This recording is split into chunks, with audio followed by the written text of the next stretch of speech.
بسم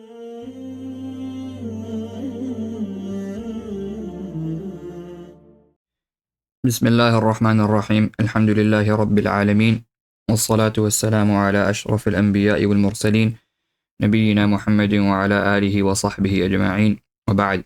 Moving on with our introduction to Mukhtasar al-Qudūrī, we have covered the biography of al-Imam al-Quduri, as well as his students, teachers, a short introduction to the Hanafi School of Iraq, and we also covered the books of al-Imam al-Quduri in general. Today we're going to discuss the Mukhtasar itself. The Mukhtasar, the methodology of al-Imam al-Quduri in the Mukhtasar, as well as the legacy of al-Imam al-Quduri's Mukhtasar. Now the first thing which is important to keep in mind over here is that the Mukhtasar is perhaps the most influential book in the Hanafi madhab. The amount of commentaries it has, the amount of books that stem from it, which we'll soon cover, as well as the fact that it's been taught over the centuries. After being authored, it was taught over the centuries up until today. And this is not just within one understanding of the Hanafi school, right? It's not just, for instance, it's a subcontinent. It's a madrasa of the Hanafi school, or the Shami madrasa in the Hanafi school, or the Misri madrasa. It's across everywhere. The Mukhtasar was always taught in general across the globe over these centuries. So the book is very special. And of course, one of the reasons this book is very special is because of the sincerity of al-Imam al-Quduri, and because of his status in the madhab near the end of the school of Iraq, the status he held. Of course, these are prime reasons due to which the Mukhtasar spread far and wide. But along with that, it's also the fact that the Mukhtasar is a very easy book to read. And despite being very easy to read, it covers majority of the most important discussions in the madhab, right? And this is why al-Marghinani, when he authored his Bidāyat al-Mubtadi, he said that I found that students, they were focused on two short books, al-Jami' al-Saghir and the Mukhtasar of al-Imam al-Quduri. So for this reason, I gathered between the two in my Bidāyat al-Mubtadi. We will cover this later on, bi'idhnillah. The point over here is to understand the level and the status the Mukhtasar holds within the madhab, which I've mentioned to you right now, that Imam al-Quduri, being an earlier scholar, being the leading scholar in Iraq in his time of the Hanafiya, and due to his sincerity, this Mukhtasar spread far and wide. And along with spreading far and wide, it led to the birth, you could say, of the Mutun genre, books which are written simply to preserve the madhab. And this is why the Ibn Abidin and others who have authored in Usul al-Iftā, they will all write that when you have khilaf within the madhab, the Mutun will be given preference over other views. And you'll find Ibn Abidin applying this again and again, as well as contemporary muftis and muftis before them as well. And they find that the madhab is upon, or the Mutun have given preference to a certain view, as opposed to another view that's also a strong view. The fact that the Mutun give preference to view one is a good enough reason to say that is the mu'tamad, even if both views are very strong. Now over here, this wouldn't be a scenario of a weak view and a strong view. This would be a scenario of sahih and asah, right? So both views are strong in this specific scenario. The example I'm giving you, if you have mashayikh giving fatwa in both qawl, from the ashab al-tarjih onwards, the earlier scholars in the madhab onwards giving fatwa in both qawl, and then you happen to find that one view from these two has been mentioned in majority of the mutun, this would be a strong reason to give reference to what is within the mutun. The Hanafi madhab has a lot of mutun. The most famous mutun you're going to find within the Hanafi madhab is the Mukhtasar itself. Like we mentioned, the Mukhtasar literally gave birth to many other mutun. So the Mukhtasar itself, followed by al-Mukhtar of al-Mawsili, who himself has a commentary on the book, as well as al-Wiqāyah of al-Mahbūbi, Burhan al-Shari'a al-Mahbūbi. And then even more so would be Kanz al-Daqā'iq of al-Nasafi, Hafidh al-Din, as well as Multaqa al-Abhur of Ibrahim al-Halabi. There's also other mutun in the school. You'll come across Tuhfat al-Muluk, etc. But the ones I've mentioned to you are the famous mutun. And then they differ. Are there three mutun which are the most famous, which are the mu'tamad? Are there four? Are there five? Generally speaking, if the mutun agree on one thing, these famous mutun, that is sufficient reason to give preference to a view over another. However, there is more nuance. Because again, the purpose of the matan is that it preserves the madhab. Now, preserving the madhab is in the form of preserving the Zahir riwayah and preserving the mu'tamad. This is what it means to preserve the madhab. But in certain areas, the mutun will actually incorporate masail. They're going to import masail from the fatawa and nawazil. So this is a different genre altogether. And perhaps this is a good time to explain this. According to the Hanafi school, this is something beautiful about the Hanafi school. From the earliest generation, our fiqh has been codified by one of our ai himself, i.e. Imam Muhammad. Imam Muhammad himself codified his fiqh and the fiqh of Abu Yusuf and Abu Hanifa over 5 or some say 6 books. Alright, now Imam Muhammad obviously authored more books, or he taught more as well. Beyond these 6 books, he had taught quite a bit. But these 6 books, or these 5 books, which we'll explain right now, became the most famous. They became the most famous books. What are these 5 books? These 5 or 6 books are referred to as Zahirul Riwayah. And in Zahirul Riwayah, we have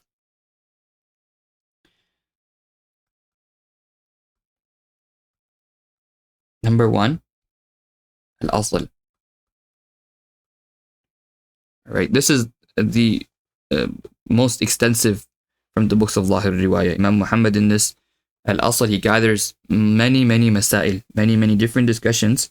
And along with gathering these different discussions, oftentimes, or from time to time, not oftentimes, from time to time, he will mention the proof as well. And the book is written on an earlier method. What do I mean by an earlier method? Perhaps it's something we don't see often. The book is written in the form of a question-answer. The question is in the form of Ara'ayta. What do you think about this so-and-so scenario? And the answer would be in the form of Qultu. Here we just reply, or Qala, or the answer would be given. So this is a method which we actually don't see. It didn't actually carry on to different books, the Ara'ayta method. And because this simply comes back to the language which was used. Ara'ayta, by the way, this wording is something which Ahlul Rai were famous for. Ashabul Rai, the madrasat of Ahlul Rai, specifically in Iraq, were very famous for this wording, Ara'ayta. And the other scholars of Hijaz, if they wanted to insult somebody, they would say that, what are you going to say, Ara'ayta? They would actually use this wording. So the Ara'ayta was very famous early on. This is before Abu Hanifa. Rahimahullah.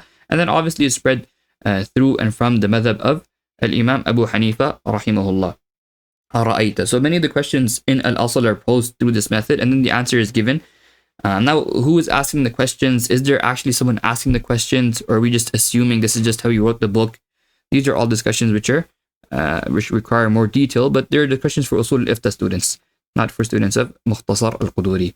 Now, aside from al-Asl, Imam Muhammad also authored al-Jami' al-Saghir.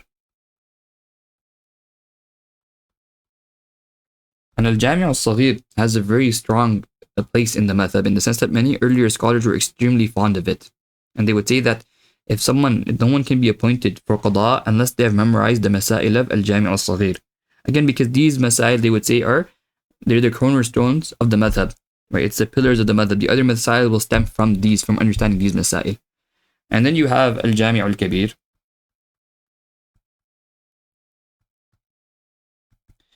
And then you have al-Ziyādat.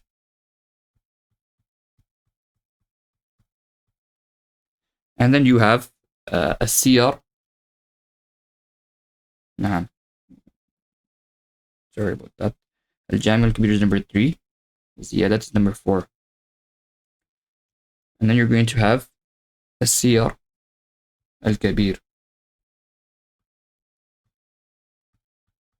Alright, now certain scholars have said the Zahir Riwayah is 5 books.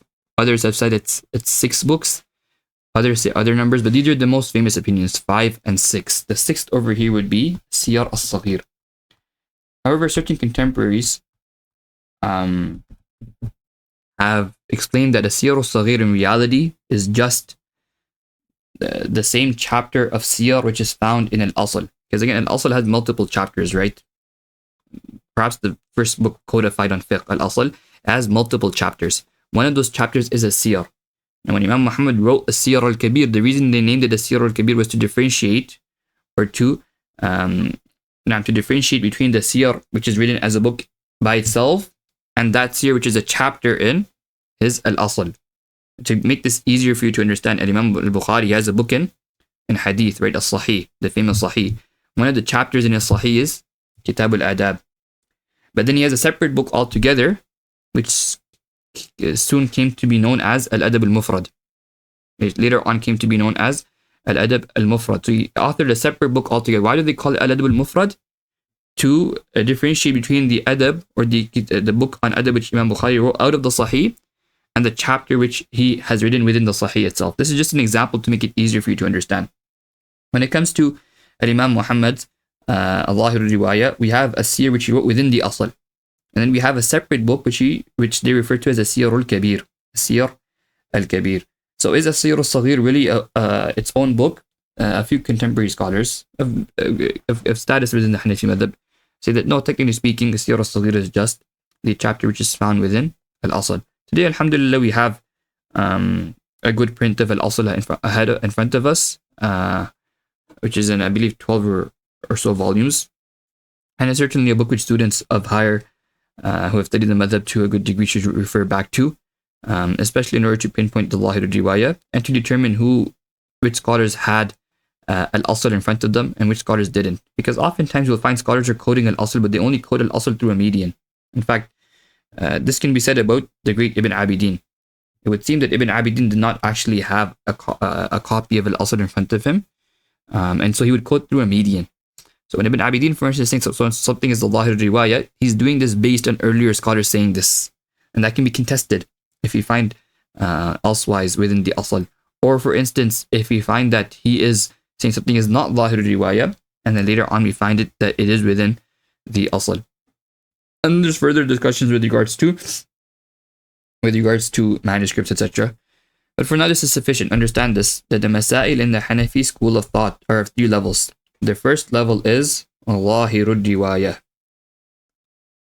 Alright, this is the highest level in terms of the validity and the strength of that mas'ala.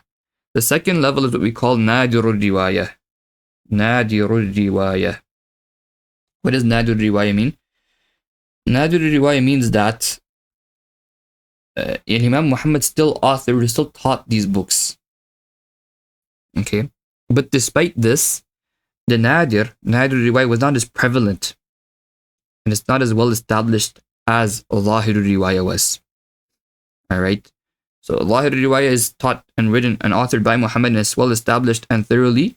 It's spread amongst the earlier school attributed to Imam Muhammad. Nadir al-Riwayah, not so much. And that's why we have books of Nadir al-Riwayah. Like for instance, we have Riwayat. Now, recently, the Nawadir of Mu'alla ibn Mansur al-Razi al-Hanafi, who passed away in 211 after Hijrah, was printed. A few Nawadir of his, a few Masail which he gathered, which he related from his teachers, mainly Abu Yusuf rahimahullah. And likewise, Imam Muhammad also has Nawadir which he taught to his students, and his students also narrated those Nawadir from him. So you'll find books they're going to say, for instance, Kaysaniyat, Jurjaniyat, based on which student is narrating, or the place where Imam Muhammad narrated the Nadir al-Riwayah. But again, in terms of the madhab, generally speaking, fatwa will be given on Zahir al-Riwayah. Now that doesn't mean Nadir al-Riwayah is useless. Don't misunderstand. Nadir al-Riwayah at certain times can explain. It will add more context to a Zahir al-Riwayah. So in this scenario, there's no difference. There's no ta'arud between the Nadir and the Zahir to begin with. It's simply explaining the Zahir al-Riwayah. Okay, number 2, Nadir al-Riwayah at certain times can bring a mas'ala, can mention a mas'ala which is not found in Zahir al-Riwayah. Right, the mas'ala is not found to begin with in the Zahir al-Riwayah. So over here, Nadir al-Riwayah does hold value, unless it goes against the takhrij which earlier scholars do based on Zahir al-Riwayah. Remember I explained takhrij to you yesterday, that scholars will sometimes not come across an opinion within the Zahir, or within attributed to Abu Hanifa, Abu Yusuf, or Muhammad, but based on the logic used for other opinions within the Zahir al-Riwayah in that chapter, they will say if Abu Hanifa had to have an opinion regarding this, it would have been so and so. Now, if nadir riwayah goes against that, it's not like nadir riwayah going against the zahir. Because zahir riwayah over here hasn't been mentioned. However, it's still very strong because that takhrij, if it's correct, if that takhrij is correct, it's an immediate result of the zahir riwayah. And therefore, the nadir, or in this scenario, would still be going against the zahir. And now you'd look, what did the mashayikh say? Right? What does Qadi Khan say? What does al-Marghinani give preference to? And before them, what does al-Sarakhsi give preference to? What does al-Dabusi give preference to? What does al-Jassas give preference to? And then coming down, what do the scholars after Marghinani and Qadi Khan give preference to? And based on this, you'd have to determine what the muftabihi in this scenario would be. Now, so you have multiple books in Nadir Riwayah. Again, in terms of value or in terms of level, Zahir Riwayah is higher, but that doesn't mean Nadir Riwayah is irrelevant. Sometimes Nadir Riwayah can clarify the Zahir Riwayah. Sometimes Nadir Riwayah is mentioning scenarios which are not mentioned in Zahir Riwayah. And sometimes Nadir Riwayah is explicitly going against Zahir Riwayah. Alright, if this is the case, if Nadir Riwayah is going against Zahir Riwayah, then obviously in this scenario, the default is that fatwa will be given on Zahir Riwayah. Why am I saying the default? Because if there are certain external factors, the Hanafi scholars themselves will not give fatwa on Zahir Riwayah. They will give fatwa on Nadir Riwayah. This is important to keep in mind if there are external factors at play. And there's books obviously authored on this. But the point right now is just to understand the default is the fatwa is given on Zahir Riwayah. In other scenarios, when the mashayikh, majority of the scholars in the Hanafi school, give preference to Nadir Riwayah, when I say majority of scholars, those scholars whose opinion is counted in this field. Then in that scenario, the Nadir, oftentimes will find that the Nadir is being given a fatwa upon, the fatwa is upon the Nadir Riwayah. And then finally you have al-Nawazil wal-Waqi'at. This is the third genre of Masail, which we have within the Hanafi school. Al-Nawazil wal-Waqi'at. What does this refer to? Alright. Sometimes you don't have an answer regarding a certain discussion or regarding a certain ruling from Imam Muhammad. Not in the Zahir, not in the Nadir. We don't have the opinion of Abu Hanifa, Abu Yusuf, and Muhammad in front of us. Now, I told you previously that in this scenario, the scholars can do takhrij, and oftentimes they will do takhrij based on what Abu Hanifa and Muhammad and Abu Yusuf's other opinions are. So they were going to use their knowledge of their opinion in order to do takhrij of another mas'ala. And oftentimes, or not oftentimes, but sometimes, later scholars will say, you made a mistake over here. The takhrij is incorrect. The correct takhrij should be like this. You'll find this within the madhab, within larger books within the madhab.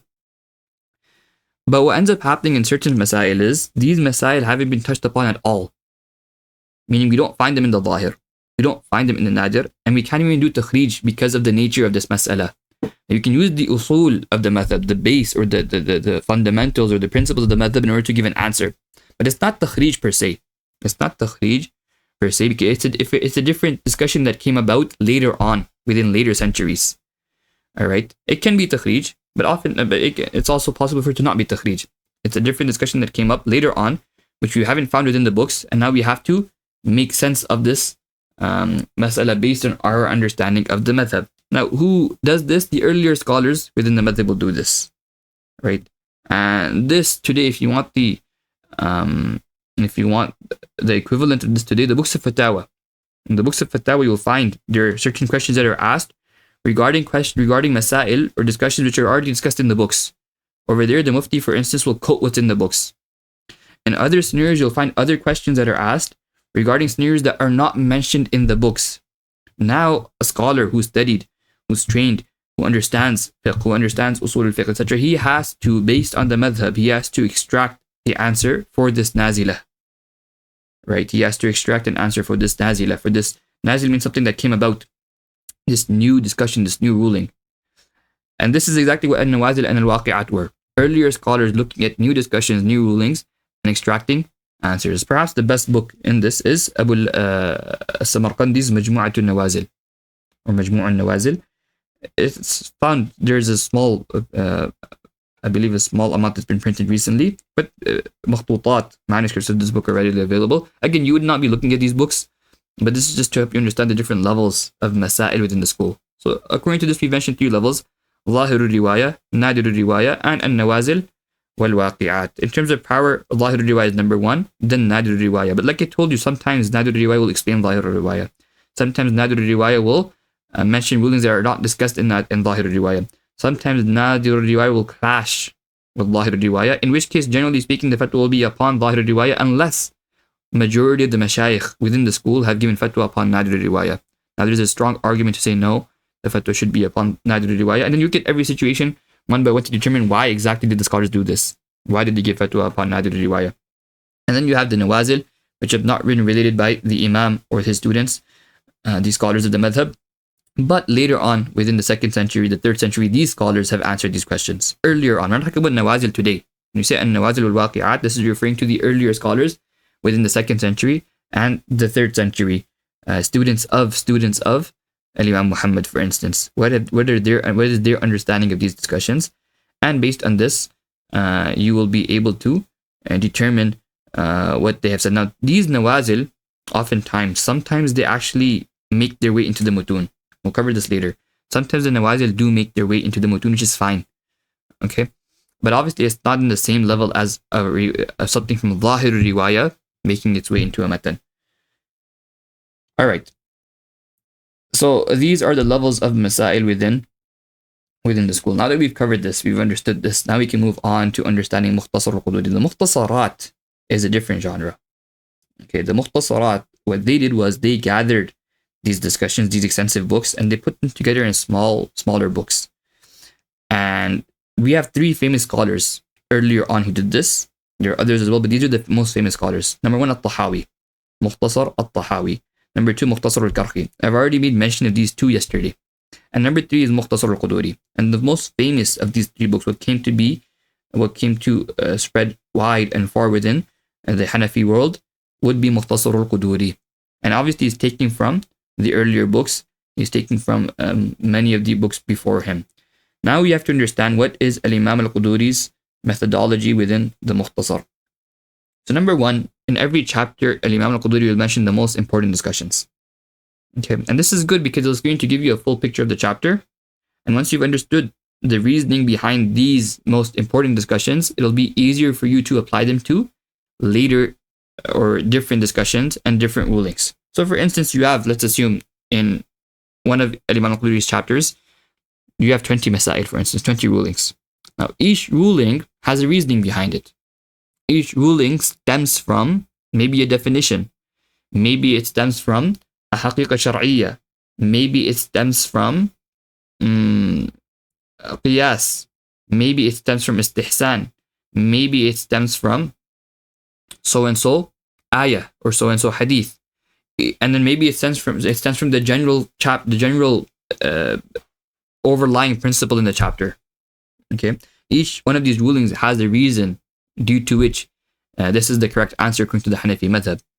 This will help us when it comes to other rulings which aren't found, either they haven't been written upon within the madhab, or for instance they are written but in other books, in larger books, in the mutawwalat.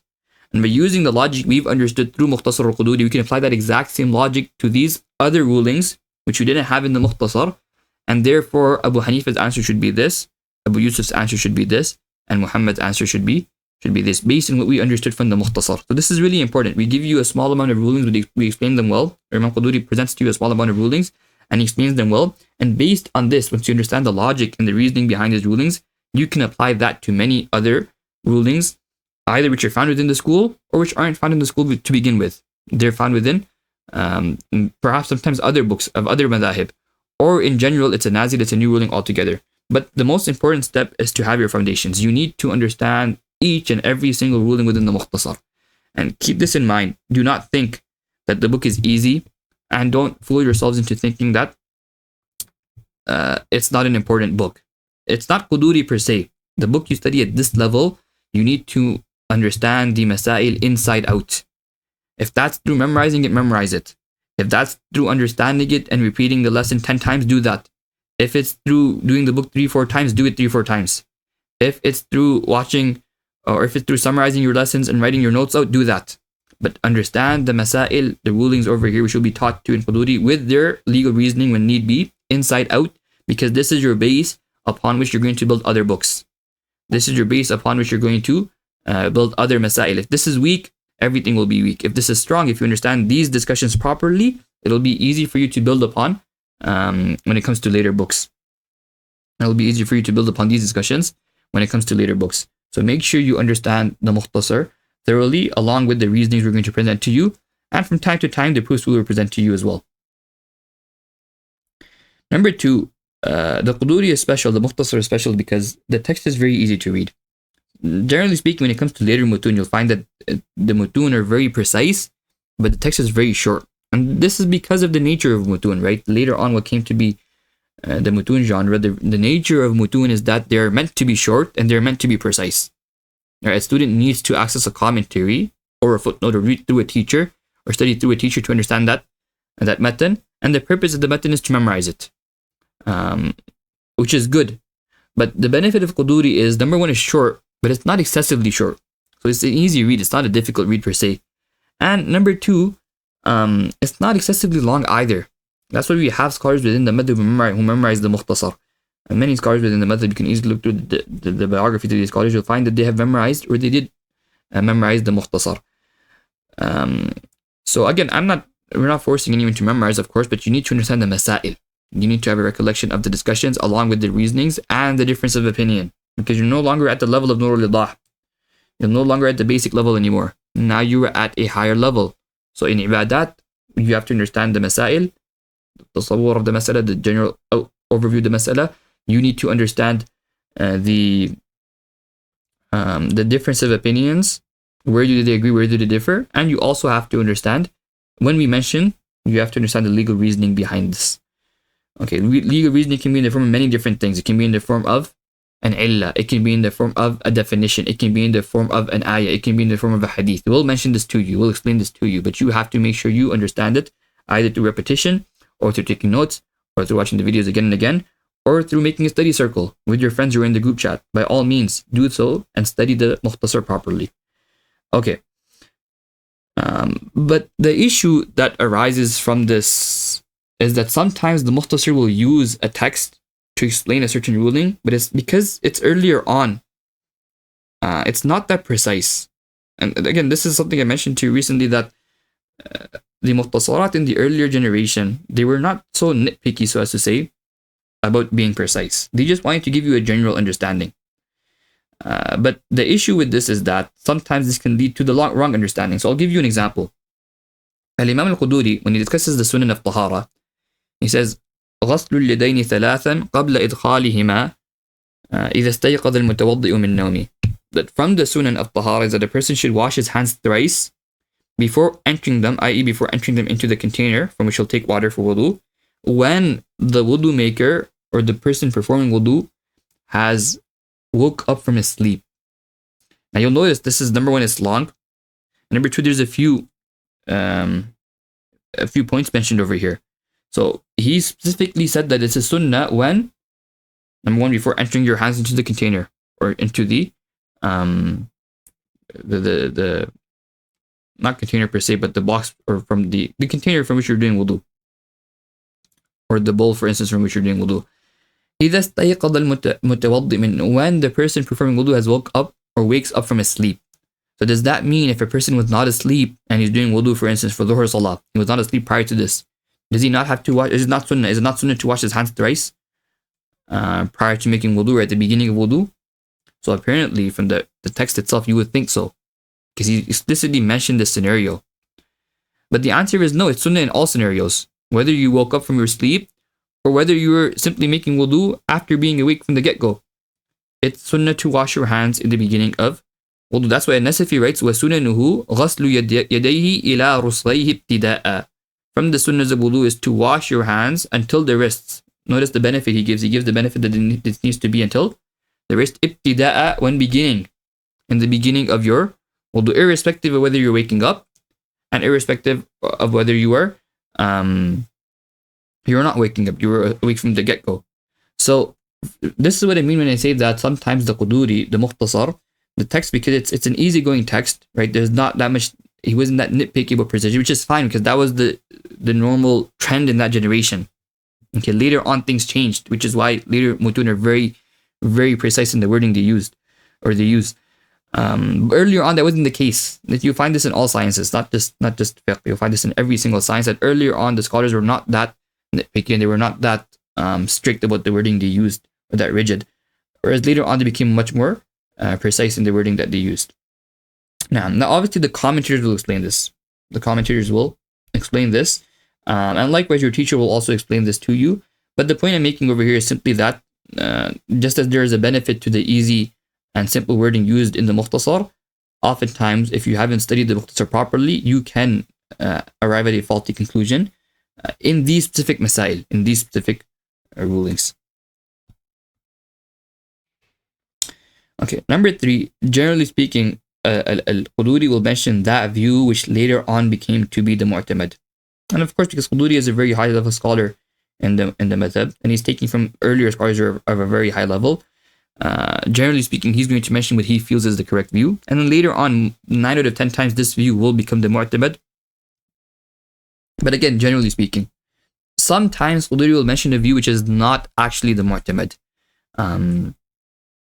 Later on, it did not actually become the mu'tamad. Another view was given preference over al-Qudūrī, his view.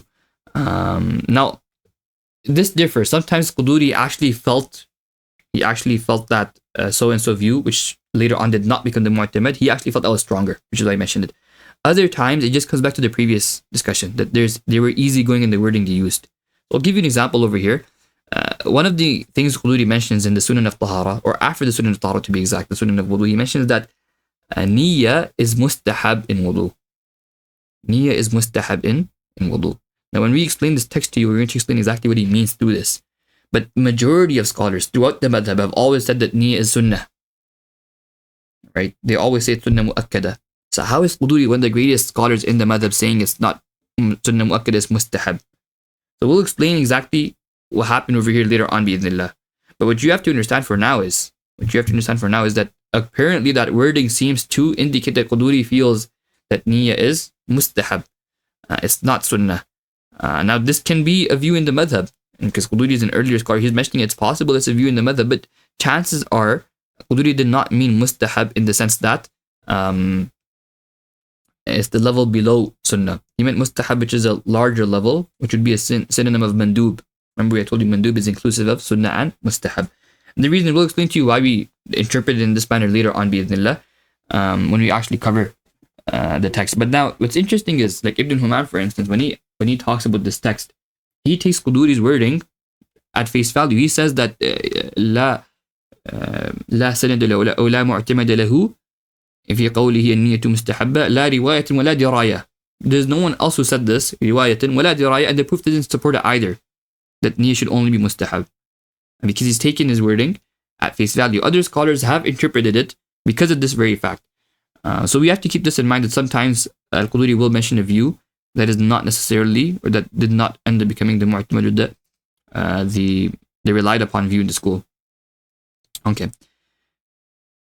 Oftentimes, al-Qudūrī will mention the Zahir riwayah. And I mentioned to you previously the importance of Zahir riwayah, but sometimes Qudūrī will mention other opinions, other riwayat in the school, other views in the school as well. Now, to give you one example, when mentioning the amount of the head which needs to be covered in masah, alright, al-Qudūrī, he mentions the nasiyah, the miqdar al-nasiyah, the amount of the forehead needs to be covered in masah. And then he says, وَهُوَ رُبْعُ الرَّأْسِ, and this is equivalent to 1/4 of the head. Now we'll discuss this in detail later on. But the question over here is, what is the Zahir riwayah? Many scholars in the school have mentioned that the Zahir riwayah over here is not 1/4. It's not miqdar al-nasiyah per se, it's the span of 3 fingers. Meaning 3 fingers starting from the tip of your fingers to including your palm. Right? That's the amount that needs to be used to do masah. And then later on, they say this is the Zahir riwayah. Even earlier scholars have mentioned this. And we actually find this in our printed version of al-Asl today. And that's very interesting. So was Qudūrī unaware of it being Zahir riwayah? Or did he simply give preference to miqdar al-nasiyah? Because prior to him, al-Karhi and al-Tahawi both give preference to miqdar al-nasiyah. This is the view of the school. So this is an interesting ruling. The purpose from why I'm mentioning this is to show you that sometimes Qudūrī will mention something which is not in the Zahir riwayah. The actual discussion over here we will cover later on, bi'idhnillah. Alright. Sometimes al-Imam al-Qudūrī will mention the view, for instance, of just Abu Hanifa. Or for instance, just Abu Hanifa and Abu Yusuf. What do you understand from this? Well, if he's only mentioning Abu Hanif and Abu Yusuf, that means Imam Muhammad's view is elsewhere. It's otherwise. Okay. Sometimes he'll mention multiple views, but he won't make a point to mention the mu'tamad first or last. Keep this in mind. He'll mention two views, but he won't actually make a point. Like later mutun, they have certain conditions they follow. Some of them mention the mu'tamad first. Some of them mention the mu'tamad last. Quduri doesn't do that. He'll just mention multiple views. Now, and then sometimes he'll only mention one view without attributing it to any of the ai''imah. Now over here, if there's only one view mentioned, what do you assume? Whose view would that be? You would assume it's Abu Hanifa's view, because he's Sahib al-Madhab. So you would assume it is Abu Hanifa's view, but when you look into the books, you find out, oh, that's not Abu Hanifa's view, it's actually Abu Yusuf or Muhammad's view. Okay, so he mentions, for instance, Takhleel al-Lihya within the Sunan. He mentions Takhleel al-Lihya within the Sunan of wudu. This is actually Abu Yusuf's view. Now Muhammad and Abu Hanifa held that either was mustahab or was simply permissible. Whereas Abu Yusuf is mentioning that it is sunnah, and this is what al-Quduri has mentioned within the Mukhtasar. This is what majority of scholars have taken. As-Sarakhsi himself and others following him have all given preference to this, that it's sunnah. And therefore they're giving preference to Abu Yusuf's view. The point I'm making over here is that al-Quduri has mentioned one view within the Mukhtasar, and it's not actually Abu Hanifa's view. So again, over here you'd have to refer back to your teachers, or as well as commentaries. You would have to refer back to your commentaries. Now that we've understood a brief understanding of the methodology of al-Imam al-Quduri within the Mukhtasar, let's go over the books that stemmed from the Mukhtasar. This is very important. And I told you before that the Mukhtasar probably has the greatest influence on schools within the madhab. Right? Something which is beyond any other book within our madhab, and beyond majority of other books within other madhahib as well. This is something which is special, which the Mukhtasar alone has. And so we've organized this chart for you titled The Legacy of Mukhtasar al-Quduri, in which we've covered the shuruh, some of the commentaries written on the Mukhtasar, some versification, some poems on the Mukhtasar. And then finally, what's perhaps even more important than the previous two is the mutafarri'at, those books that stemmed from the Mukhtasar. This is extremely important, as we will soon mention to you. In terms of commentaries, one of the earliest commentaries on the Mukhtasar is al-Aqta', Abu Nasr al-Aqta', who I mentioned to you yesterday, was a student of al-Quduri. And like I mentioned, he actually has two commentaries. One was quite short, and then so he wrote a second commentary in which he added on a lot of the proofs, etc. And the beauty of this commentary is that he oftentimes quotes from al-Imam al-Quduri. And he makes a point to mention the proofs and the ilal, the reasonings behind the view of the madhab. I believe it's been printed recently. But like I mentioned, this commentary is a bit difficult to read at this level, so you don't need to worry about this. Then you have al-Zahidi, al-Zahidi's al-Mushtaba, as well as al-Qudūrī's Jami' al-Mudmarat wal-Mushkilat. Okay, so what's the benefit of these commentaries? These commentaries are really, really good because they cover a lot of masail. Remember I told you Quduri only mentions a certain amount of discussions within his chapter. These commentaries will build on that. They'll mention many more furu'. They'll mention many more riwayat, discussions, many more opinions. And in that sense, these commentaries are really good because of the furu' they gather. And then you can use your understanding of Quduri's and the masail mentioned in the matan itself. That understanding can be applied to these different furu' which are mentioned by al-Zahidi and al-Qudūrī within their respective books. Again, at this level, it's not necessarily important for a student to refer back to these commentaries. I would advise against it. I would heavily advise against referring back to these commentaries at this level. Then we have al-Haddad, or al-Haddadi's al-Jawharatun Nayyara, which is an excellent commentary on the Mukhtasar, in the sense that it gathers a lot of different discussions in the madhab. It also gathers a lot of different furu' within the madhab. And along with that, the book is just good because it's a good commentary overall. However, you will find al-Haddadi at times making mention of views that are not actually relied upon. But in terms of inclusiveness, the book is very good.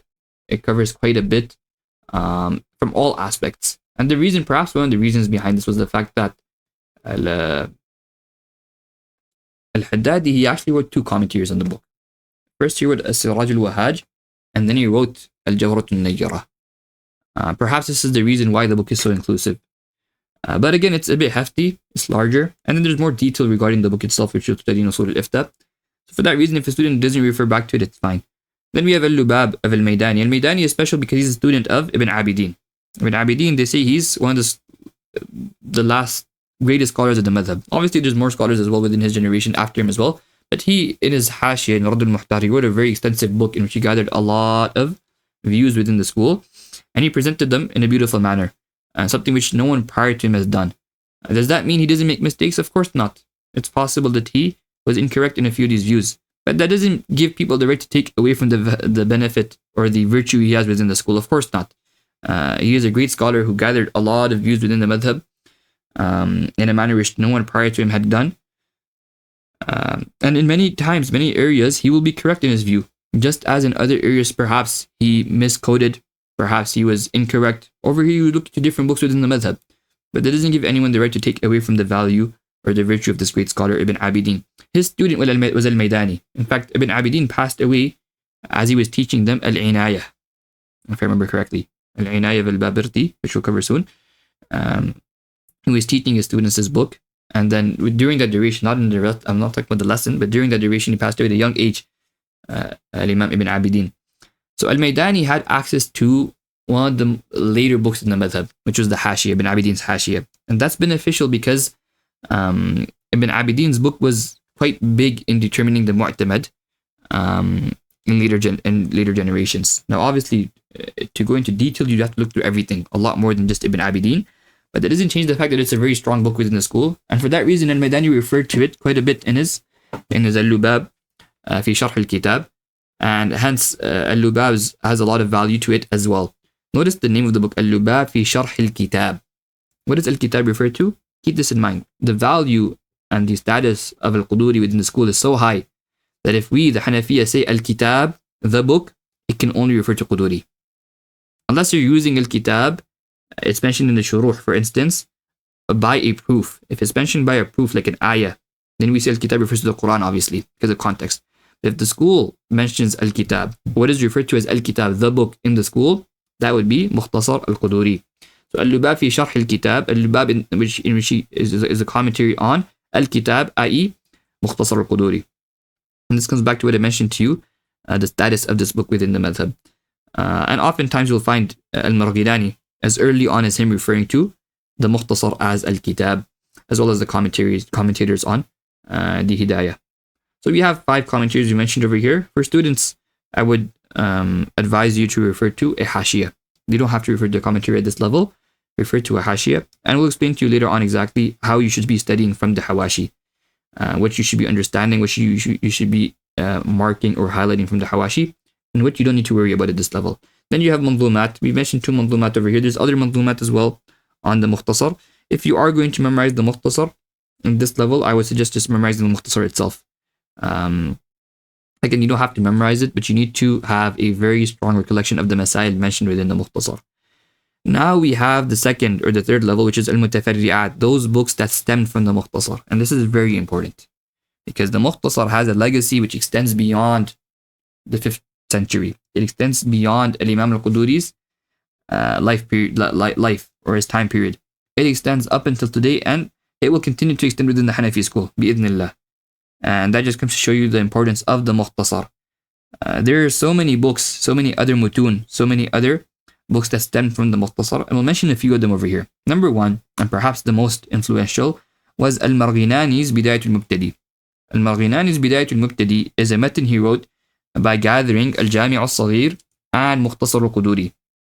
And then he changed the order a bit as he deemed fit. And he wrote this book titled Bidayatul Mubtadi. Then he wrote a commentary on it titled Kifayatul Muntahi. Now this was an extensive commentary, a very large and long commentary. But then he feared that students wouldn't be able to access it.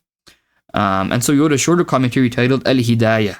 And this is perhaps the most famous book in the Hanafi school, or the most studied book in the Hanafi school, perhaps after the Mukhtasar or alongside the Mukhtasar, Al-Hidayah, in which he basically summarized his earlier commentary.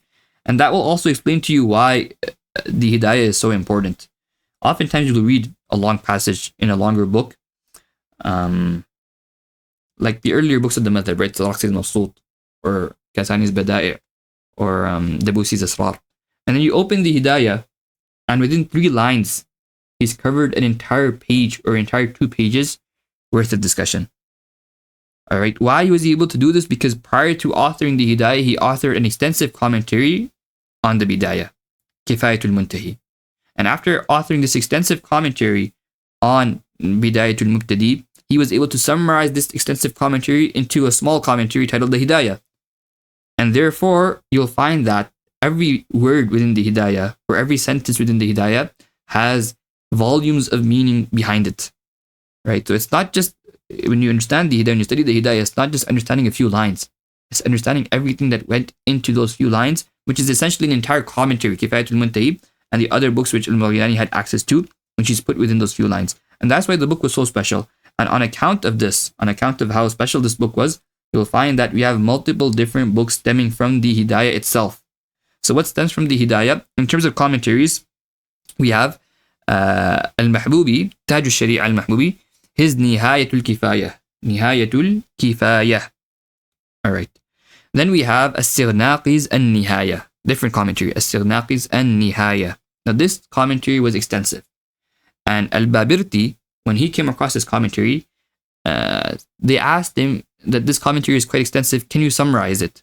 So what Al-Babirti did was, he took An-Nihaya of Sighnaqi, as well as other commentaries that he had access to, and he summarized them. He summarized them into his Al-Inaya.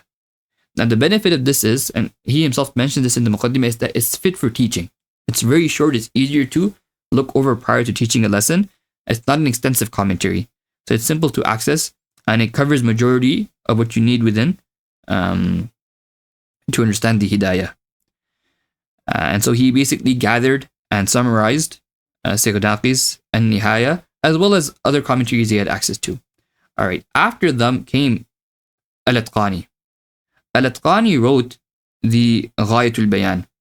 And this is important, because Ghayatul Bayan was, the name of the book is very interesting as well. Ghayatul Bayan wa Nadiratul Zaman. Like something very, he himself said that this book is very rare. You're hardly going to find anything like it. Now, Al-Atqani was quite a bit, he was very impressed by himself. And to a degree, it makes sense. He's a very strong scholar. He has a lot of good analysis in certain views. Although the Ghaya and the benefit which is there within the Ghayatul Bayan, and it's a lot of benefit you'll find within the Ghayatul Bayan. In certain views, Al-Atqani was quite, how do you put this? Not wrong per se, but along with being wrong, he was very stubborn in those views. And so that led to issues. But that doesn't take away from the beauty of that book. And people oftentimes they hear a few views of Al-Atqani and they begin to think he's not a strong scholar. No, he's an amazing scholar. And he has a lot of critical and a lot of good views which are within the school and which help later on. That doesn't mean it's always right, which is fine, just like it is with any other scholar. But when studying the Hidayah, one of the commentaries the student should have is Al-Atqani's Ghayatul Bayan. And then we have the great commentary on the Hidayah, Fathul Qadir. Fathul Qadir of Al-Kamal ibn al-Humam, who is one of the greatest scholars of the madhab, who is a master in usul and a master in many other sciences. Why do we say this? We say this because Ibn al-Humam authored a book in usul titled Al-Tahrir. Al-Tahrir, which is later commented on by Ibn Amir al-Hajj, as well as Ibn Amir Badsha, I believe, or Amir Badsha. Taysir al-Tahrir and al-Taqrir wa-Tahbir. So the book is, he is a master in usul. Ibn al-Humam authored Al-Tahrir, and he is a master in usul. And then he applied much of that mastery in usul to the discussions in Al-Hidayah in his Fathul Qadir. And so the book is amazing. The book is absolutely amazing. It's difficult to read, and what makes it worse is that the editions of the book have mistakes in them. Sometimes you'll have text in the wrong place. Sometimes you have typos or errors which will make you understand the wrong information. So you have to really give time to this book and sit with it properly and understand it. But the benefit within this book is amazing, especially in terms of tatqiq. Remember tatqiq, being accurate. How does he defend the madhab? And Ibn al-Humam, in all honesty, he led to a new wave within the madhab. This is a discussion for a later time. But many of the scholars in the madhab post Ibn al-Humam were heavily influenced by him. Heavily influenced by him. I'll give you one example. Ashurun Bulali is heavily influenced by Ibn al-Humam. Likewise, Mulla Liqari in his Fath al-Bab al-Inaya is influenced by Ibn al-Humam. That's not a bad thing, but it just shows how strong the scholar was within the madhab. And now finally we have Al-Aini's Al-Binaya. Al-Binaya of Al-Hafiz Al-Aini. In terms of inclusiveness, this is perhaps the most inclusive commentary on the Hidayah. And you can keep this in mind as well, that when Al-Aini writes a commentary on the book, he covers everything. Especially the Hidayah. His Binaya covers everything, including lengthy hadith discussions. And he will comment it on every word in the Hidayah, which the other authors might not do. Sometimes Ibn Humam will say, this is very clear, I don't need to commentate on it. But for the student, it might not be very clear. So he has to refer back to Babirti's Al-Inaya, or perhaps Al-Aini's Al-Binaya, which is very extensive. It's a very long book, and it's a good book, despite how long it is. Although there is one thing to mention, Al-Aini has a habit of going after Al-Atqani.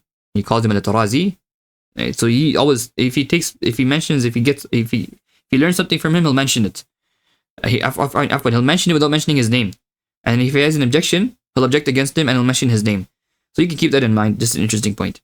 Now, all of these scholars, generally speaking, or not all of them, but a good amount of these scholars, the commentators on the Hidayah, they benefited a lot from a book which was written in Takhrij. Takhrij over here doesn't refer to Takhrij in the language of the Fuqaha. Takhrij in the language of the Fuqaha refers to extracting masail, extracting opinions based on the view of the A'imma. Takhrij in the language of the Muhaddithin refers to sourcing a hadith to their primary sources. Over here, when I say Takhrij now over here, I'm referring to Takhrij in the language of the Muhaddithun. Al-Zayla'i, Jamaluddin al-Zayla'i from Zayla' wrote a beautiful Takhrij in the language of the Muhaddithin on the Hidayah titled Nasb al-Raya. And in this Takhrij, he gathered a good portion of a hadith mentioned in Al-Hidayah, and he commentated on them, not commentated off, when he sourced them, and he mentioned the grading of these narrations. And you'll find many of the scholars who came after him relied on him heavily, Ibn Humam being one of them. He relied on Az-Zayla'i heavily. Now, Az-Zayla'i's book was later on summarized by Ibn Hajar, the famous Shafi'i scholar, into Ad-Diraya. And along with that, Ibn Qutlubgha, Al-Hafiz Al-Qasim ibn Qutlubgha, who was a student of Ibn Humam and the student of Ibn Hajar, who passed away in 879, he said that there's a few narrations which Nasb al-Raya left out, and my teacher Ibn Hajar, he also left them out, as well as Al-Aini. Why is he mentioning Al-Aini specifically? Because Al-Aini is a muhaddith, he's a master, and he's a hafiz of hadith. You'll find this in his different commentaries, not just the Binaya, in his Umdat al-Qari, as well as in his Nukhab al-Afkar. So he says that these scholars, they haven't mentioned a few hadith. I'll try to mention what I have found. And so Ibn Qutlubgha does this to his utmost ability in Munyatul al-Ma'i. These are the commentaries on the Hidayah. From the Hidayah stems another book, another matan, which is referred to as Al-Wiqayah li Masaili al-Riwayah. Al-Masail or Al-Wiqayah fi Masaili. The book is titled Al-Wiqayah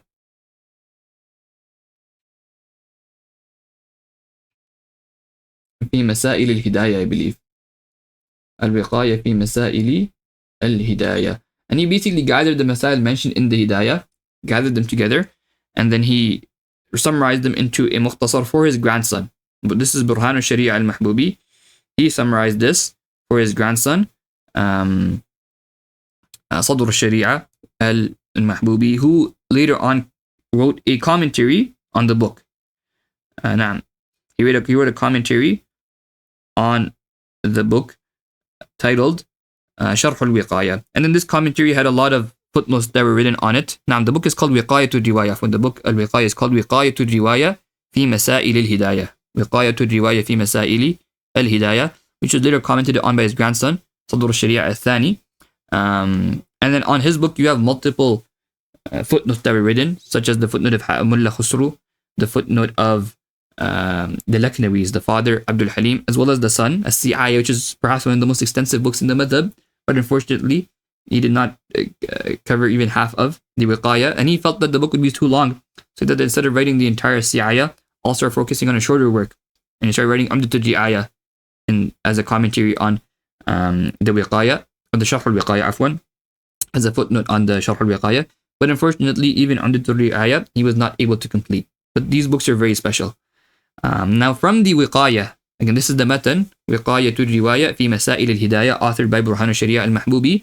We have other books that stand out, other mutun. So the grandson, once again, who wrote Sharh al-Wiqaya, he also wrote another matan, which he took from his grandfather's al-Wiqaya. And that matan was titled An-Nuqaya. An-Nuqaya he gathered, and he said that, look, if you want to understand the Masail of Hidayah, by all means go ahead and memorize the Wiqaya. But because students are growing weak in this century, in this age, I've written this An-Nuqaya, catered to these weaker students who simply want to memorize the main discussions within the madhab. So he wrote a matan titled An-Nuqaya, which was then commented on by al-Quhustani in his Jami' al-Rumuz. A very interesting commentary. And they say that you can't rely upon this in fatwa because we don't know who Quhustani really was. But a lot of scholars quote him. And perhaps the better approach would be to see who exactly Quhustani is quoting. Who is he relying upon to determine whether the views mentioned in Jami' al-Rumuz are reliable or not. And then we also have Mulla al-Qari's famous Fath Bab al-Inaya. Fath Bab al-Inaya, which is a commentary on the Nuqaya. A very extensive commentary. And he basically summarized, or not summarized per se, but he gathered a lot of the discussions mentioned in Ibn al-Humam's Fath al-Qadir in this Fath Bab al-Inaya. And that's why a lot of scholars have praised Fath Bab al-Inaya, Kashmiri being one of them, saying it's one of his best works. On the other hand, the Wiqaya, just like his grandson in Nuqaya summarized it, we have someone objecting upon it. Ibn Kamal Basha. Ibn Kamal Basha wrote al-Islah.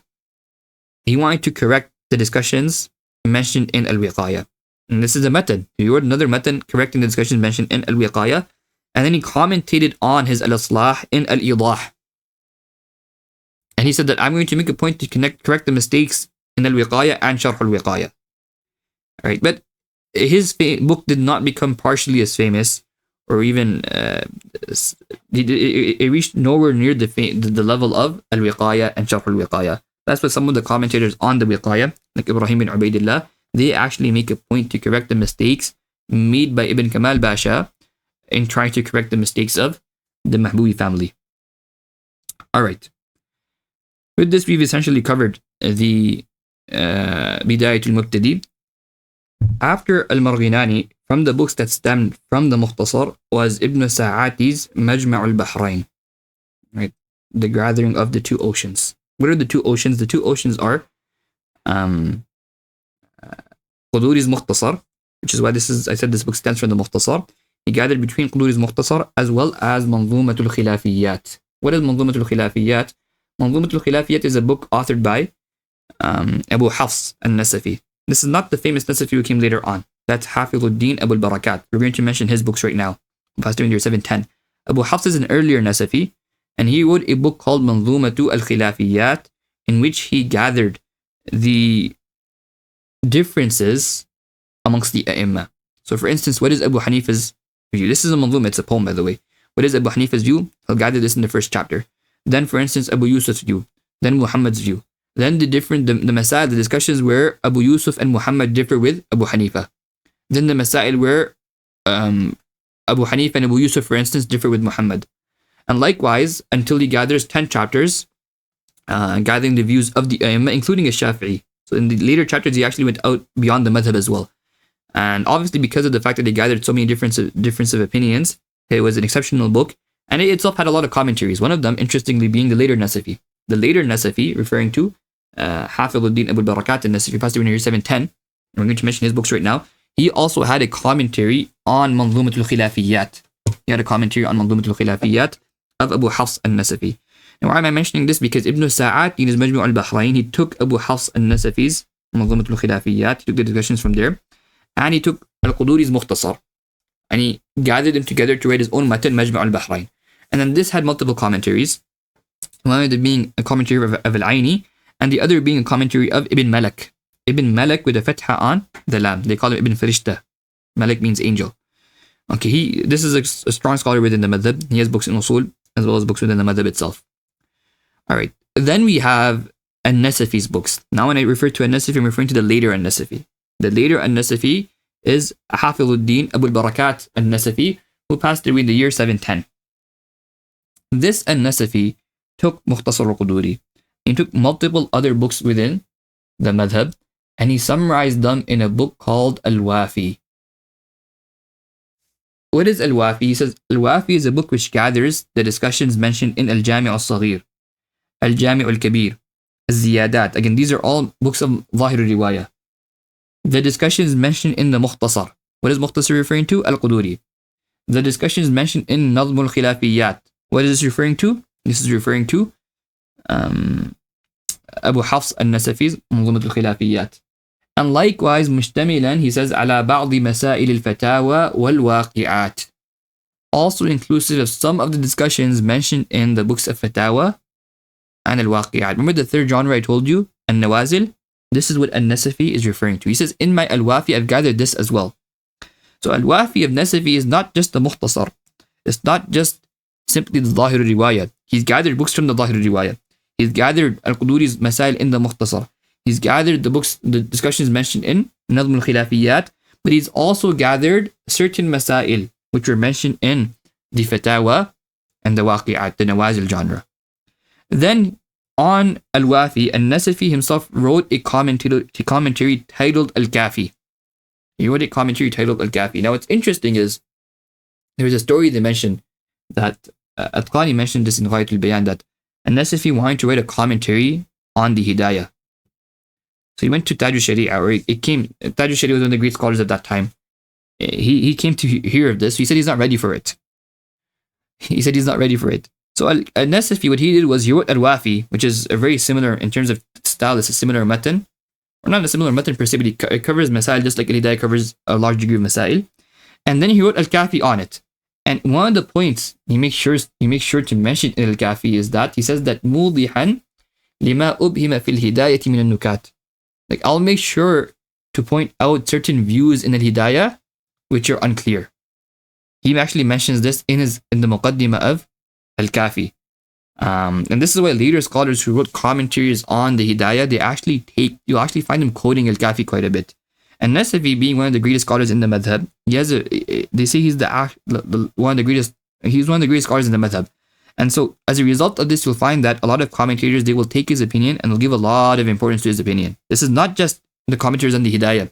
Even Ibn Nujaym in the Bahar, even other commentators later on, al-Laknawi, Ibn Abidin, they will all give a lot of importance to al-Nasafi's view. Now, after commentating on al-Nasafi in al-Kafi, al-Nasafi went ahead to write another Mukhtasar, which he extracted from al-Wafi. So first he wrote a commentary on al-Wafi in the form of al-Kafi. Then he wrote another Mukhtasar, which he extracted from al-Wafi. And that Mukhtasar is one of the most important mutun in the madhab. And it is named Kanzul Daqa'iq. Kanzul Daqa'iq. He said that when I seen people were growing weak, I decided to summarize al-Wafi and summarize those masail which are most prevalent from al-Wafi. Alright, and so he authored this book, Kanzul Daqa'iq, as a summary from al-Wafi, and he made sure فَقَدْ تَحَلَّى بِمَسَائِلِ الْفَتَاوَى وَالْوَاقِعَاتِ. He did mention certain discussions from the genre of Nawazil in this book as well, in Kanzul Daqa'iq. And this is an interesting discussion, which you'll come across later on. There are certain masail in Kanz, which are from the Zahir al-Riwayah, which are the Mu'tamad, and then you also find them towards the end of the chapter, sometimes mentioning a mas'ala, which is not from the Zahir al-Riwayah, it's from the Nawazil genre. Okay, and this is mentioned in other mutun as well, Kanzul Daqa'iq being one of them. The Kanzul Daqa'iq was met with a lot of commentaries. This is a very special book. One of them being Fakhruddin al-Zaylai. This is not the earlier Zaylai. The earlier Zaylai is Jamaluddin, who passed away in 762. This over here is Fakhruddin al-Zaylai, who passed away in 743, who authored Tabyin al-Haqa'iq. And this book is amazing for understanding fiqh, and amazing for understanding the mindset of a faqih. And then he authored another commentator, Al-Aini. Once again, you can see how many books Al-Aini has, not just in hadith, but even in fiqh. So Al-Aini is a very big name. He authored Ramz al-Haqa'iq. Now, Ramz al-Haqa'iq is very short. And for this reason, they say it's not actually suitable to give fatwa from this book because you make a mistake in understanding it. But in terms of understanding what al-Nasafi wanted, Ramz al-Haqa'iq is very good. So it's an excellent book for students, simply to get a view, an overview of what Nasafi wanted, and likewise for teachers to teach from. And then we have Al-Bahr al-Ra'iq of Ibn Nujaym, the great encyclopedia of the madhab. Ibn Nujaym had a younger brother, Sirajuddin Ibn Nujaym, who later wrote on An-Nahr al-Fa'iq. And he made a point to correct some of the errors made by his older brother, Ibn Nujaym. Ibn Nujaym's al-Bahr was later on commentated, or had a gloss, a hashiyah, written by Ibn Abidin, titled Minhatul Khaliq. Minhatul Khaliq. He wrote this hashiyah on Ibn Nujaym's al-Bahr. And he also quoted in this from Ibn Nujaym's al-Nahr al-Fa'iq, the younger brother, as well as what al-Ramli had written on Ibn Nujaym's al-Bahr al-Ra'iq. So Minhatul Khaliq was a hashiyah comment written by Ibn Abidin on the Bahr. And then obviously Ibn Abidin has his famous book, which we'll discuss at a later time, the hashiyah itself, Hashiyat Ibn Abidin, or the Radd al-Muhtar. That's a different book. Minhatul Khaliq is the hashiyah he wrote on al-Bahr al-Ra'iq. That Radd al-Muhtar is a different book altogether. Alright, with this we've covered the Nasafi strand. Along with this, we also have the Multaqa al-Abhur. Multaqa al-Abhur of Ibrahim al-Halabi. Right, Ibrahim al-Halabi, in the beginning of his Multaqa, he writes that some of my students, or some people who wanted to benefit, they asked me to gather a Mukhtasar. So he gathered a Mukhtasar, which includes the Masail of Qudūrī, the Masail of al-Mukhtar. Remember I told you one of the famous mutun in the madhab is al-Mukhtar al-Mawsali. The Masail of Kanz, the Masail of al-Wiqaya. He's mentioned these 4 mutun. He's gathered them all together in Multaqa al-Abhur. It's a very appropriate name because he's gathered between these different oceans of knowledge. And he says that I've tried my best to make the language very easy. And I've also included, he says, certain masail mentioned in al-Majma'. Majma' i.e. Ibn Sa'ati's Majma' al-Bahrain, as well as certain masail mentioned in al-Hidayah. Certain discussions mentioned in the Hidayah. I've mentioned these masail, and I've explicitly stated the khilaf between the A'imma. And then finally he says, وَقَدَّمْتُ مِنْ أَقْوَالِهِمْ مَا هُوَ الْأَرْجَحِ وَأَخَّرْتُ غَيْرَهُ.